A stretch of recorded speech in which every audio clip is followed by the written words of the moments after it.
So Lane Kiffin has been hired as the next head coach at LSU. I'm just gonna get right into it. I think this is the right move for Lane Kiffin. It's unfortunate that he has to leave a team that has a chance to win it all at the moment, but this is only ever really going to be a problem for about 12 teams per year. And if you understand the competitive landscape of college football, there's never really an option for him to stay and coach Ole Miss in the playoff with um, the ability of trying to convince more of the staff to go to LSU and current players to leave with him as well. It doesn't really benefit Ole Miss in the long run to keep him coaching in the playoff. And as in terms of comparing both jobs, LSU will attract better players, and you already see that with LSU signing the number 12th ranked class in the country a few days ago, and Ole Miss just signed the 31st ranked class in the country. So Kiffin and Ole Miss had to heavily rely on the transfer portal to become a contender during his time, and that's not really how any coach would like to build a team. If you ask, or if you hear any coaches talk, they talk about how they'd like to use high school recruiting to build their program and then supplement with the portal. And he kind of had to rely a little too much on the portal. And I think at LSU, Kiffin could take them to be the powerhouse in the SEC, similar to what Alabama and Georgia have been doing recently. And yeah, I think it's a great move for Lane Kiffin. And I know it's not sitting well with a lot of Ole Miss fans, but you got to understand where he brought your program to, and you got to appreciate that. Yeah, if you look at the years for Ole Miss before Lane Kiffin got there, they were pretty much going 500 every year, and he brought them to a consistent 10-game winner. He had them at 11-1 this season, which was probably their best season, ever made in a long time at least. So he's the type of coach that he's shown he can win games. His career's been kind of long and he's bounced around quite a bit, but this feels like the type of place where he can finally establish himself firmly. And if you look at LSU, I believe since 2000 they've won three national championships with three different head coaches. So three different Saban, Les Miles, and Ed Orgeron in 2019. They all proved that different coaches can win there. It's one of the best places in the country to recruit from, and so I really don't see the negatives for Lane Kiffin personally. It does suck for for Ole Miss and their team and for those guys that have played hard all year, but they just made their defensive coordinator the full time head coach, and that's the type of team that can still come in fired up for the playoffs. They still got all their same players, so in the long run, I don't think anybody will end up too mad at him, and there's just a lot of high emotions on it right now. Yeah, I believe this was their first 11 win season of all time, so I think eventually they'll be able to appreciate that.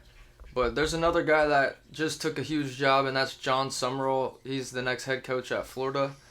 He signed a 6-year deal, and just a little background for John Summerall if you don't know who he is. He's 42-11 as a head coach, and he's won at both places that he's coached so far. At Troy, his first year, he went 12-2. Second year, 11-2. Then he got hired at Tulane and went 9-5, and then 10-2. And then obviously now he's going to Florida, and Florida just signed the number 15 ranked class in the country, and they're ranked 12th in team talent this year. So it's not like he has to rebuild or anything. He's walking into a place where he can get some wins and hopefully turn Florida around, because it's kind of fun when Florida's a good team. Yeah, Florida, the job is very similar to the LSU job where it's kind of a perfect place to recruit from. There's all kinds of talent there, kind of no matter who the coach is. Even with Billy Napier, they were bringing in top 10 recruiting classes. And I think when they bring in a guy like Summerall in today's college football, that gets people to throw some more money at the program and get people more excited about it. And Florida's definitely the type of place that can do what LSU does here and maybe become a consistent contender here in the near future. And more coaching changes. Brian Hartline, the Ohio State offensive coordinator, is going to be the next head coach at South Florida. So he gets his first head coaching job there after just 1 year of calling the plays at Ohio State. This will be a fourth straight year, I believe, of Ohio State changing offensive coordinators. But it's a good thing to see for the Buckeyes that if your assistants and coordinators are getting hired other places, it means they got to be doing something right for you. The main thing that hurts for Ohio State is probably their receiver recruiting. Brian Hartline is one of the best recruiters in the country, especially at specifically that position. So you already kind of saw it with a couple guys flipping in this year's class. But today the Buckeyes got good news, and they're holding on to Chris Henry Jr. And if you look at their history of recruiting, they've always brought in good receivers and good players. So like Ryan Day said, it's bigger than just one guy, and I don't think it'll hit the Buckeyes too hard, and it's a big positive for Brian Hartline in his career. The last thing coaching related we're gonna throw in here is Penn State has yet to hire a head coach. They've kind of handled this situation as poorly as possible with the firing of James Franklin, and I know we've already made fun of them, but it's even more fun to make fun of them some more here as they, after National Signing Day this week, they have the 133rd recruiting class in the country. They're down in the depths with teams like UAB and Akron and Ball State, so it's just things are not going well in Happy Valley. And I mean, they may still pull off a guy like Matt Campbell from Iowa State here down the stretch, but the state their program's currently in, it's just things are not looking great in Happy Valley. Yeah, the way that James Franklin immediately kind of pulled some players with him, and the way that it's looking in the recruiting and stuff like that, I keep saying I think this will be one of the worst decisions Penn State has ever made for their football program. And yeah, I think James Franklin was one of the best things that ever happened to that program. So to kick him out that way and the way that they went about it was definitely not the right thing to do. So now we move on to this week's games, and it's a big week here. It's conference championship week. There's still a lot on the line, a lot of playoff spots, and obviously conference championship trophies on the line. The first game here, there's two games, kind of important ones on Friday night. The first one's at 7:00, and that's Troy against James Madison. James Madison's the number 25 team in the country right now, and they're kind of on the verge of a playoff spot, and there's still definitely a scenario where they get in, especially if Duke beats Virginia in the ACC championship game. They've been pretty dominant all year against their Sun Belt schedule. They're favored by 23.5 against Troy, and based off, kind of the limited research I looked at, I would say JMU's looking to try to run up the score here and get a last impressive win on their resume and potentially get themselves a playoff spot. So I see James Madison kind of running away with this one and covering the 23.5 point spread. The next game is also a Friday night game at 8:00, and that's the American Championship. Number 24 North Texas is playing number 20 Tulane, and I think it's safe to say this one's a play to get into win to get into the playoff game. North Texas is favored by 2.5. They've had one of the better offenses in the country all season. Their quarterback Drew Messamaker is leading the country in passing yards right now, and they've just pretty much put up points on everyone. Tulane's had a good offense as well. Their defense, though, has had some holes in it, so I see this game turning into kind of a track race here. The over-under's 66.5, and I think I see them getting over that, where North Texas wins 41-35 and covers the 2.5 point spread. Yeah, this game doesn't really set up great for Tulane. If you look at some of the numbers, North Texas, like you said, has a great offense, 14th in rushing yards per attempt, and second in passing yards per game. Drew Messamaker, like you said, first in total passing yards per game, and passing yards per attempt. So their passing game is as good as it gets in college football right now. And Tulane's defense is 113th in passing yards per game. So it's setting up for North Texas to have a great day through the air, and I'm going to take them to win and cover the 2.5 points. Yeah, if you want a game with fireworks there on Friday night, that'll be a fun one. The next game on the list here we're going to talk about is Saturday at noon, and this game has all kinds of playoff implications on it. Number 11 BYU is playing number 4 Texas Tech in the Big 12 championship game. Texas Tech is favored by 12.5. They beat BYU 29-7 in their first matchup this season, where they pretty much dominated them. BYU had 3 turnovers in that game, and they really just couldn't get it going on the road. A big part of that game was even off the 3 turnovers. Texas Tech's offense kind of sputtered out at times, and they had to settle for quite a few field goals. I believe they kicked 5 of them. So there's still spots where I see the BYU defense is able to stop the Texas Tech offense, and I think BYU can limit the turnovers they had last time. They're going to be at a neutral site this time versus on the road, and this game can definitely be a lot closer. So I see BYU covering the 12.5 point spread, but I think Texas Tech is still going to pull out this game by a touchdown and be the Big 12 champions this year. Yeah, you kind of just said exactly what I was thinking. I think the game's going to be closer than the last one. It's hard to beat a team twice, especially in the same season. So I'm going to take BYU to cover the 12.5, but I'm going to take Texas Tech to win a close game. And the next game on our list is Saturday at 4 o'clock, and this is another giant matchup between two SEC heavyweights in the SEC Championship with number 3 Georgia taking on number 9 Alabama. Georgia's been looking pretty impressive down the stretch ever since their loss to Alabama earlier this season. But in that first game, if you look at it, Alabama came out and pretty much dominated in that first half. They had a really good game plan, and they look like they had Kirby's number again, which they've kind of had over recent history. Kirby Smart is 1-7 against Alabama in his career. I think that indicates some kind of mental block or some kind of, I mean, that's a hard streak to get over there. But I'm also a firm believer in the past results don't really affect the current game as much as people like to think. I think this is the game where Georgia and Kirby kind of figure out Alabama. They come out strong in the first half and take a lead, and they can kind of control the game from there and play it their way. And I see Georgia winning this game 27-21 and covering the 2.5 point spread. It was a really close game in the first matchup, 24-21. But I think this is as even of a matchup as there is in terms of talent on both sides of the ball. This is number 1 versus number 2 in the team talent rankings for this year. So this is the most talent on the field that you can get in any matchup. There's a total of 27 5-star players in this game, which is absolutely insane. And Alabama won the run game battle in the last game this season, and I think Alabama has the better quarterback in this matchup, and I think that's going to play a big part in who wins this game.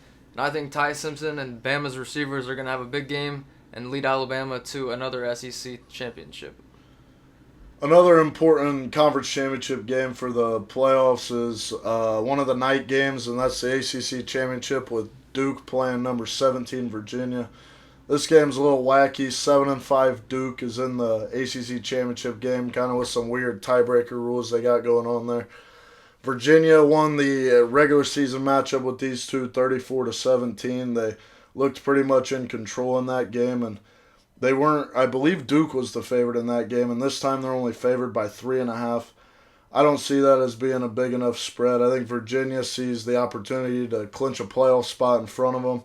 I think they're going to come out and play well, be able to put points on the board again, and easily cover that 3.5 point spread and get themselves their first ever outright ACC championship.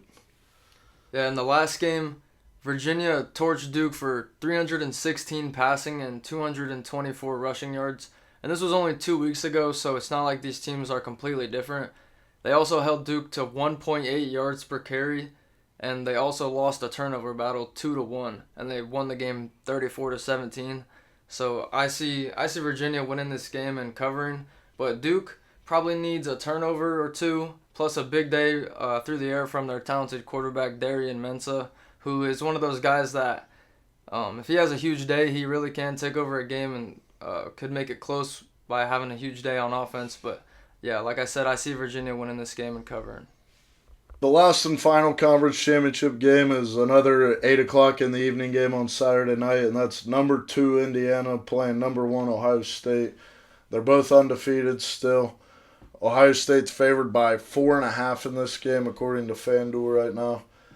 Ohio State's coming off of the big win over Michigan. Ryan Day and them finally got the monkey off their backs in that matchup, and it looks like from all indications the Ohio State football program's at a pretty good point right now. The Hoosiers are kind of coming on to their strong point in these last 2 years here with Kurt Signetti coming in and taking over the program and immediately making them a winning program. The biggest thing in this game that keeps drawing me back to Ohio State is the talent difference. Indiana's rated, I believe, 72nd or 73rd in the country in talent, and the Buckeyes are number 3 this season. So the talent gap is just still extremely vast. I think Indiana's a good balanced team. They throw the ball well, they run the ball well. But when you're playing the Buckeyes, they kind of do everything well too. And I think the difference is going to be just the individual matchups. It's hard to see the Indiana players, especially in the front seven like last year, where I just can't see them winning matchups consistently. I kind of see the game as both teams starting out slow. They come out, they're feeling each other out in the first half, and maybe it's tied or even Indiana's got a small lead at the half, but then Ohio State comes out in the second half. They make the proper adjustments, and they pull away in the end and get their first Big Ten championship win since 2020. Indiana will still be a top 4 team in the playoff, and both teams will get a bye, I assume. So, I mean, obviously, if you look at playoff rankings, this doesn't matter a whole lot in that terms. But in terms of it being the Big Ten championship, 2 undefeated teams going at it, 2 great coaches going at it, this should be a great matchup. Yeah, you kind of like we were talking about in that other game. You kind of said exactly what I was thinking. I think the talent gap will be too much for Indiana, similar to when they played Notre Dame last year in the playoff.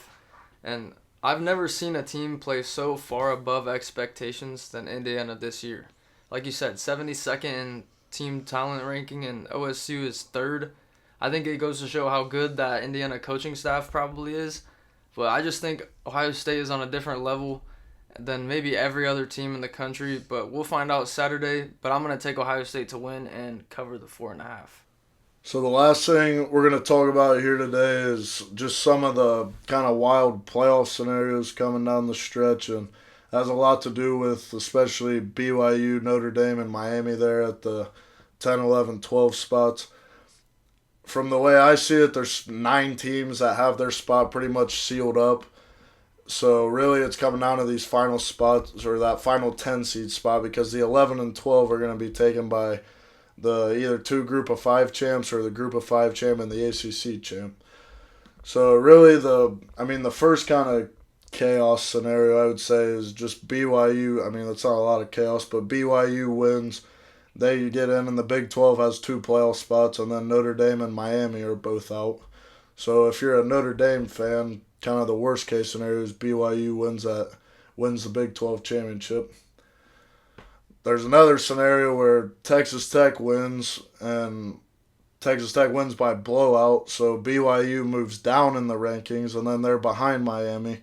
So then Miami and Notre Dame are now compared head-to-head, and then it comes down to how much emphasis the committee's putting on that early season head-to-head matchup. There's also another random scenario where Georgia blows out Alabama in the SEC championship. The committee decides to bump Alabama down 1 spot. That puts Notre Dame up 1 spot. That creates a gap between them and Miami. Then Notre Dame's in, and they go play at Oklahoma. Really, there's a billion ways this could play out. It seems like it kind of gets weird with the automatic bids, and I know me and Reg, neither of us really agree with the whole concept of automatic bids. The simplest way and the best way to me would just be ranking the 12 best teams and put them in regardless of your conference championship status. I think it could still be a part of the criteria, but really these kind of problems just come from these automatic bids, and there's going to be some teams left out either way that probably deserve a playoff spot. Yeah, I feel like this year, more than any other year, there's so many teams that look like playoff teams. Like, you look at a team like Vanderbilt, they've been playing really good. They're sitting at 10-2, probably not going to get in, but they look like a team that you'd want in the playoffs. They look like they could even do some damage in the playoffs. But that's going to be all we have for you guys this week. Like always, subscribe on YouTube and follow if you're on Spotify, and we'll see you next week.